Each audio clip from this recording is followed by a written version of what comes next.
Bienvenue à tous dans French Podcast. Aujourd'hui, c'est un épisode un petit peu piquant. Ces erreurs tuent ta progression en français débutant. Moi, c'est Charline et avec moi, Emmanuel, bien sûr. Merci Charline. Je t'avoue, ce sujet me touche. On va creuser comment de petites erreurs, parfois toutes bêtes, peuvent devenir de vrais blocages. Tu sais, il y a une étude qui montre que la peur de se tromper freine énormément les apprenants, surtout au début. Ce n'est pas juste la grammaire, c'est carrément mental en fait. Mais tellement! Tu sais, Emmanuel, ça me rappelle mes débuts laborieux en anglais. Je disais toujours « I am agree » au lieu de « I agree ». Mais vraiment, je l'ai répété des mois avant que quelqu'un me corrige.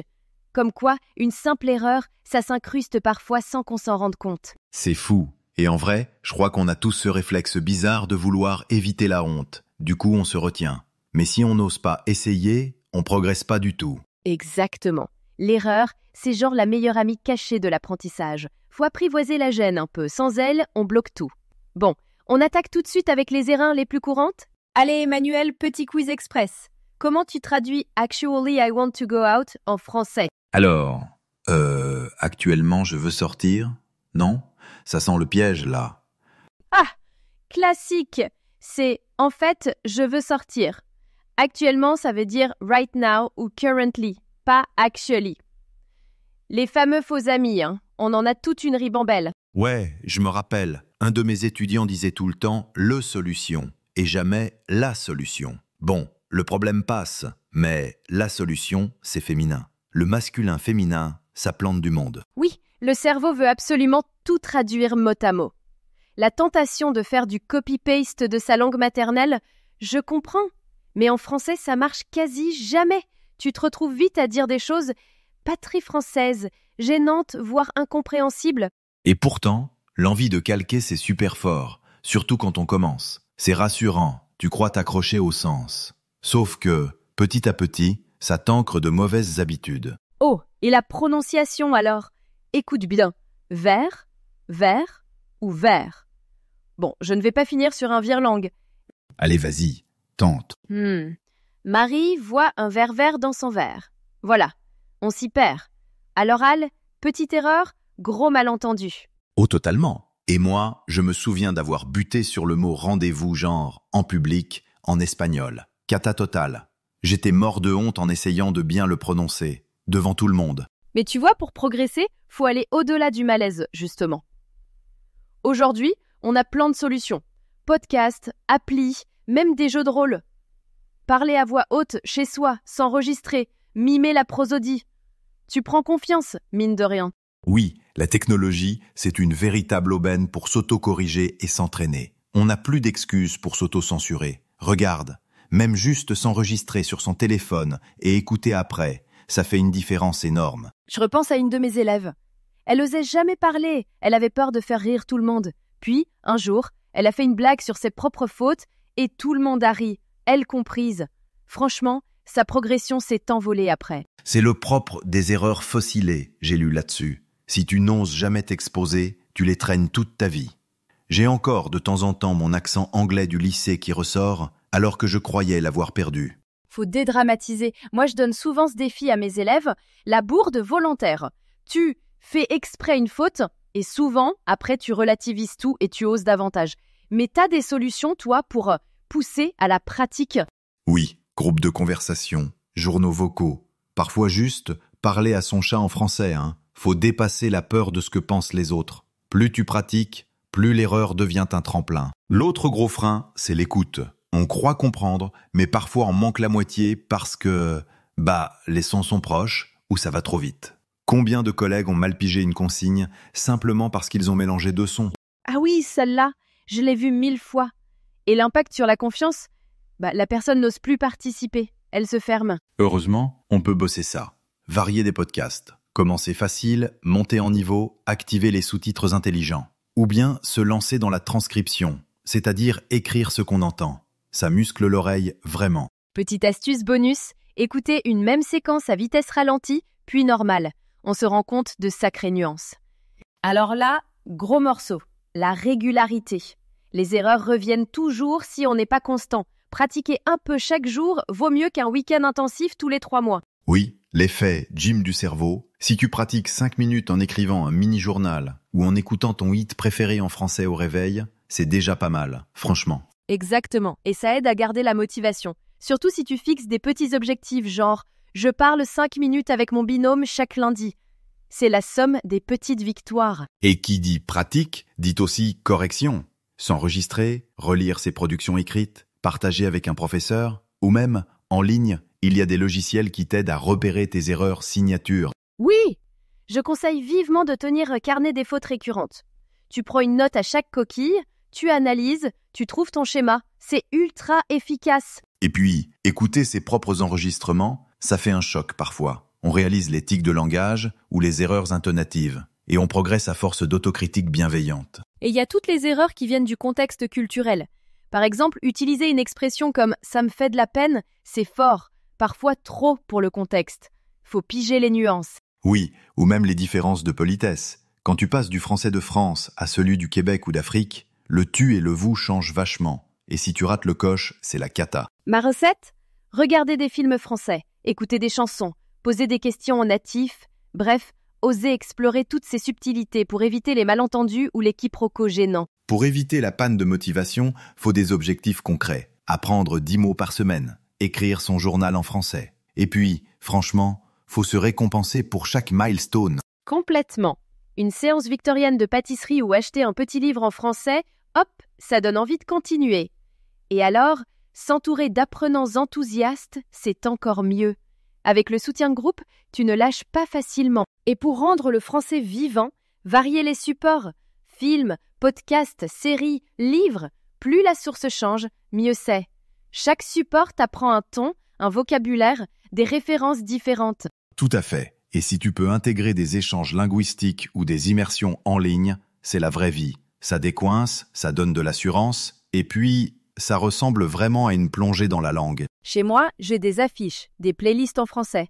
Même mes alarmes de téléphone sont en français, histoire de rester dans le bain. Trouve-toi un petit rituel. Lire les actualités du matin en français. Écrire 2 lignes sur ta journée. C'est pas grand-chose, mais la routine, ça compte. Et tu peux aussi te bricoler un coin français only chez toi. Quelques livres, un carnet, une affiche. T'as même plus besoin de te forcer, ça devient naturel. Et puis, même virtuellement, rejoins des groupes de conversation. Ça met tout de suite la langue au cœur du quotidien. Pense petit pas. Un objectif court terme, genre finir un chapitre ou comprendre une chanson entière, et tu célèbres chaque mini-victoire.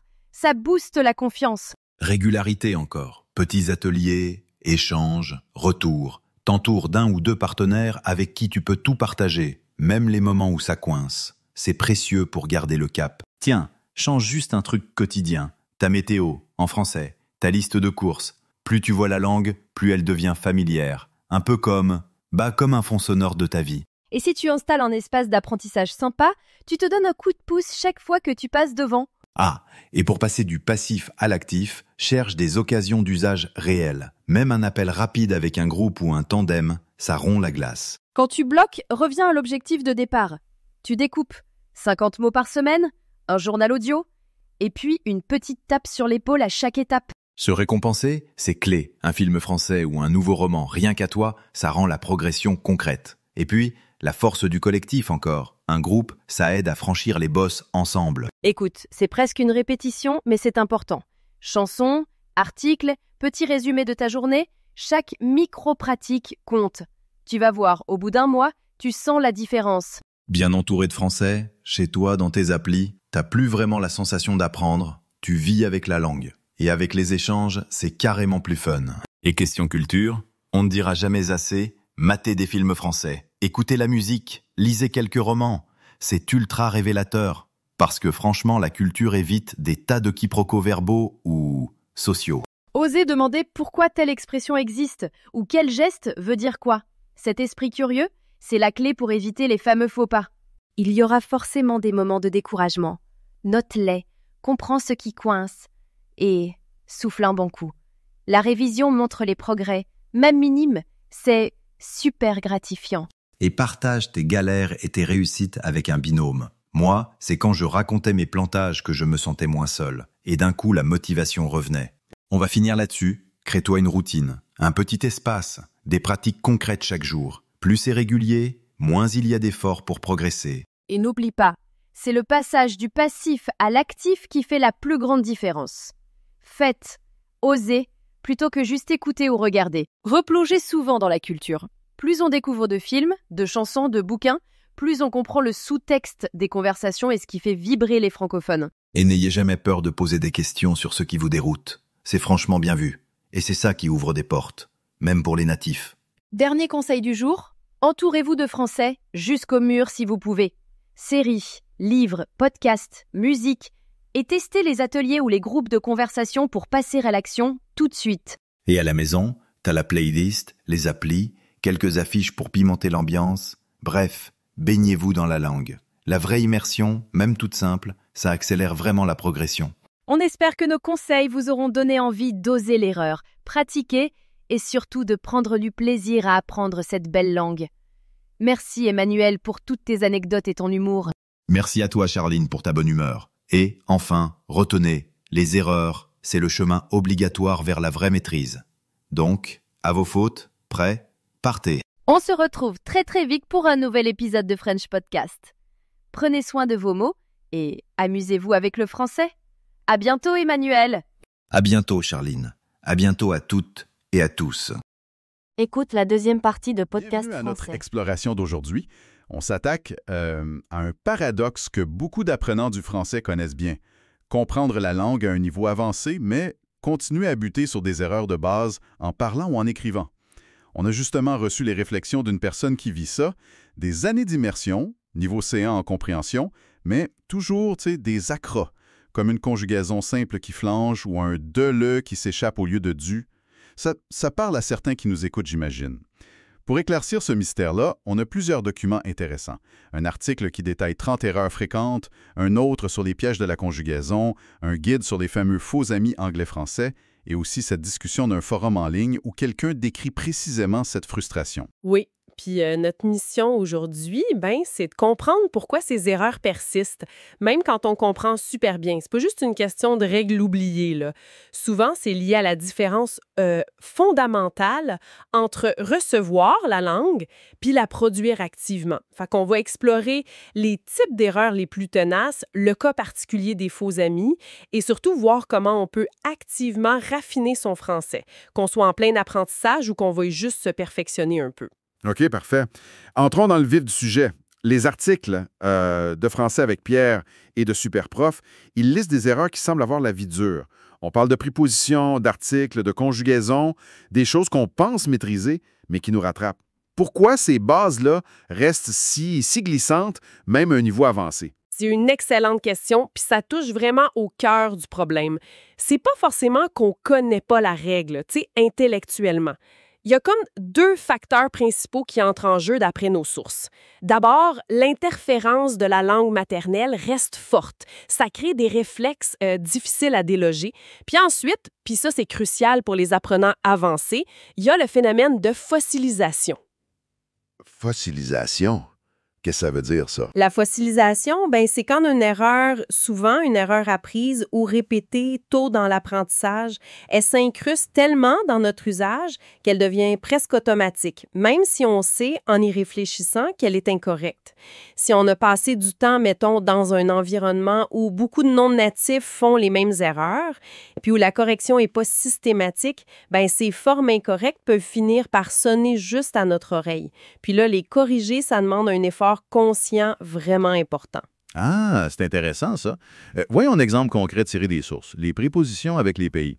On va au Canada, c'est masculin, mais en France, féminin, puis aux États-Unis, pluriel. Ça, on l'apprend, mais l'appliquer systématiquement, sans hésiter, ça demande, comme tu dis, court-circuiter l'habitude de sa propre langue. Exactement. Ou prenons les contractions d'articles après de ou à. Faut pas dire le livre de le garçon, mais le livre du garçon. C'est une règle de base, oui. Mais dans le feu de l'action, là, si notre cerveau est concentré sur le message, cette petite mécanique peut sauter. Même chose pour la distinction subtile entre un billet de train, catégorie générale, et le billet du train X, plus spécifique. C'est une nuance pointée dans une des sources qui échappe souvent. Ce sont ces petits détails-là répétés incorrectement qui finissent par se fossiliser. Et la conjugaison, ah là là. L'erreur classique entre l'infinitif en ER puis le participe passé en E allegri. Parce qu'ils sonnent pareil à l'oral pour les verbes du premier groupe, tu sais. L'astuce de remplacer par vendre ou vendu, oui, c'est utile, mais ça demande une vigilance constante. Une vigilance qu'on n'a pas toujours quand on écrit vite. Précisément. Puis notre zone de danger, soulignée dans les articles, c'est la structure conditionnelle avec si. La règle après si, on met l'imparfait ou le plus que parfait, pas le conditionnel, ben on la connaît.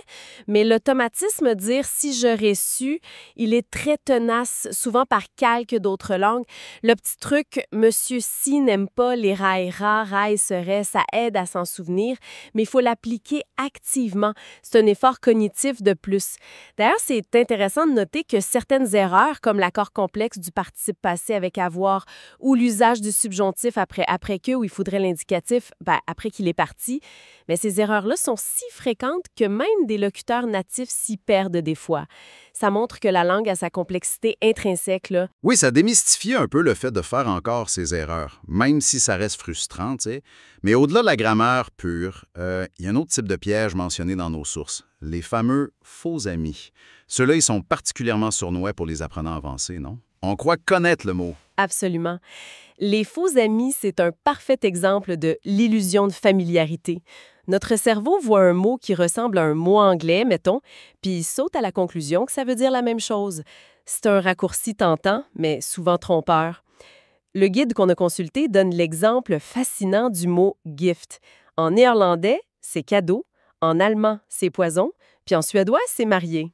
Ça illustre bien comment un mot qui a l'air simple peut cacher des sens vraiment différents. Wow. Concentrons-nous sur les faux amis anglais-français. Les sources en listent plusieurs qui sont des classiques, par exemple « actuellement ». Ça veut pas dire « actually » en fait. Non, exact. Mais « currently » en ce moment. Si on dit « je ne suis pas d'accord actuellement », ça marche pas, là. C'est un excellent exemple. Un autre très courant, sensible. En français, ça veut dire sensitive, tu sais, émotif, réceptif. Pour dire sensible dans le sens de raisonnable, en anglais, on dirait reasonable ou sensé. Imagine la confusion si quelqu'un se décrit comme très sensible en pensant dire qu'il est pragmatique. Ouais. Ou librairie, qui veut dire bookstore, alors qu'une library, c'est une bibliothèque. Aller à la librairie pour emprunter un livre, ça fonctionnera pas. Non, c'est sûr. Et un exemple potentiellement embarrassant cité dans le guide. Préservatif. Ah oui. Ça signifie condom. Faut pas confondre avec un preservative alimentaire qui est un conservateur. Ça peut mener à des quiproquos assez délicats. Effectivement. D'autres pièges courants, là, ça inclut rester, pas to stay, to rest, qui est se reposer, demander, pas to ask, qui est exiger, et éventuellement, pas eventually, qui est finalement ou en fin de compte. La clé, comme le souligne le guide, c'est la sensibilisation. Faut développer le réflexe de se méfier des mots qui semblent trop évidents, surtout si le contexte a l'air un peu étrange. Vérifier, c'est toujours une bonne idée. C'est vrai. Cette idée de vigilance, ça nous ramène à la discussion sur Reddit puis au cœur du problème. Cette personne qui comprend tout, niveau C1, mais dont la production orale ou écrite est parsemée d'erreurs de base. Les commentaires sur ce fil de discussion sont éclairants sur ce décalage, je trouve. Oui, les témoignages sur Reddit pointent vers ce qu'on a appelé la fossilisation. Souvent, c'est exacerbé dans certains contextes d'immersion. Si on apprend surtout en interagissant avec d'autres apprenants qui font les mêmes erreurs que nous, puis qu'on ne reçoit pas de corrections ciblées, régulières, bien on risque de renforcer mutuellement des formes incorrectes. L'intuition de ce qui sonne juste se développe alors sur une base qui est erronée. Il faut vraiment comprendre qu'il y a une différence cognitive majeure entre la compétence réceptive, comprendre, et la compétence productive, parler ou écrire. Comprendre une phrase correcte, ça demande de reconnaître des structures du vocabulaire. Produire une phrase correcte, ça demande de récupérer activement les bonnes structures, le bon vocabulaire, d'appliquer les règles d'accord, de conjugaison. Puis tout ça souvent sous la pression du temps réel de la conversation. C'est beaucoup plus exigeant cognitivement. Si la pratique productive s'est faite sans feedback précis ou si les erreurs se sont fossilisées, bien, le décalage avec la compréhension passive peut être important. Donc, l'immersion qu'on présente souvent comme la solution miracle, elle pourrait avoir un revers si elle n'est pas accompagnée d'autre chose. L'idée, c'est pas de la rejeter, j'imagine, mais de la compléter. Exactement. L'immersion, c'est irremplaçable pour développer la fluidité, la compréhension auditive, l'acquisition de vocabulaire passif, mais pour combler le fossé entre compréhension puis production précise, surtout pour déloger des erreurs fossilisées, là, il faut une approche plus délibérée. Les sources, puis ça inclut les conseils échangés sur Reddit, suggèrent une combinaison de stratégies. Puis quelles sont ces stratégies concrètes-là pour que la parole et les grilles rejoignent enfin le niveau de compréhension? On peut les regrouper en 3 grands axes, mettons. Premièrement, soigner son input. Ça suffit pas d'entendre ou de lire du français. Faut consciemment s'exposer à du français correct et riche. Lire des auteurs de qualité, écouter des émissions de radio, des balados bien produits, regarder des films en français, idéalement avec les sous-titres en français. Ça, c'est suggéré dans la discussion en ligne pour bien associer l'oral et l'écrit correct. C'est comme nourrir son cerveau avec les bons modèles. Deuxièmement, pratiquer de façon ciblée et chercher le feedback. Faut identifier ses propres erreurs récurrentes. Les listes, comme celles qu'on a vues, c'est un bon point de départ pour l'autodiagnostic. Ensuite, travailler spécifiquement dessus avec des exercices. Les commentaires mentionnent des ressources comme Quizizz ou des cahiers de grammaire. Mais surtout, il faut produire, écrire, parler en cherchant activement la correction. Puis dans un cadre scolaire. C'est vrai, ça demande un effort proactif. Ça peut être un tuteur, un partenaire d'échange linguistique fiable, quelqu'un qui a une bonne maîtrise puis qui ose corriger, tu sais, ou même utiliser des outils technologiques avec discernement. Un commentaire sur Reddit suggérait d'utiliser ChatGPT pour réviser ses textes. Pas comme une vérité absolue, là, mais comme un outil pour repérer des erreurs potentielles qu'on pourrait ensuite vérifier. L'essentiel, c'est de sortir du cycle où on répète les mêmes erreurs sans s'en rendre compte. Parce que personne ne les signale ou parce qu'on ne s'écoute pas, on ne se relie pas assez attentivement. Et troisièmement, cultiver la métacognition linguistique, c'est-à-dire développer une conscience active de son propre langage. Se poser des questions. Est-ce que ça sonne vraiment juste? Comment un francophone natif formulerait ça? Ne pas se contenter de la première formulation qui vient. Puis adopter une approche pragmatique. Choisir 1 ou 2 erreurs précises à traquer puis à éliminer pendant 1 semaine ou 2, plutôt que de se sentir submergé par tout ce qu'il faudrait corriger. C'est plus gérable puis plus motivant de voir des progrès ciblés. Ça demande donc un passage d'une approche passive de l'apprentissage, même en immersion, à une approche beaucoup plus active, consciente et stratégique pour vraiment polir son expression. C'est pas juste une question de temps finalement, mais de qualité de l'attention puis de la pratique. Tout à fait. C'est ce travail de détective sur ses propres erreurs et d'entraînement ciblé qui permet de dépasser ces plateaux frustrants et de faire en sorte que la richesse de la compréhension puisse en fait se refléter pleinement dans la finesse de l'expression. Bon, pour résumer notre discussion, affiner son français quand on a déjà un bon niveau de compréhension, c'est un peu comme passer du statut de spectateur averti à celui d'acteur précis sur la scène linguistique. Ça implique de déjouer les pièges grammaticaux persistants, de se méfier des illusions créées par les faux amis et surtout de combler activement le fossé entre comprendre et produire, par une pratique consciente, ciblée, puis accompagnée de retours constructifs. Ce qu'encourageant, je trouve, c'est que la frustration même ressentie par la personne sur Reddit ou par quiconque se reconnaît là-dedans, c'est en soi un signe de progrès. C'est la preuve d'une sensibilité accrue aux nuances de la langue. L'étape suivante, c'est de canaliser cette sensibilité en action ciblée. Alors, peut-être que la pensée à emporter aujourd'hui, ce serait celle-ci. Et si chacun choisissait une seule petite erreur tenace ou un seul faux ami parmi ceux qu'on a évoqués, puis se donnait consciemment la mission de l'éradiquer de son usage cette semaine. Ce petit pas répété, c'est sans doute la clé la plus efficace pour libérer une parole plus juste et plus confiante.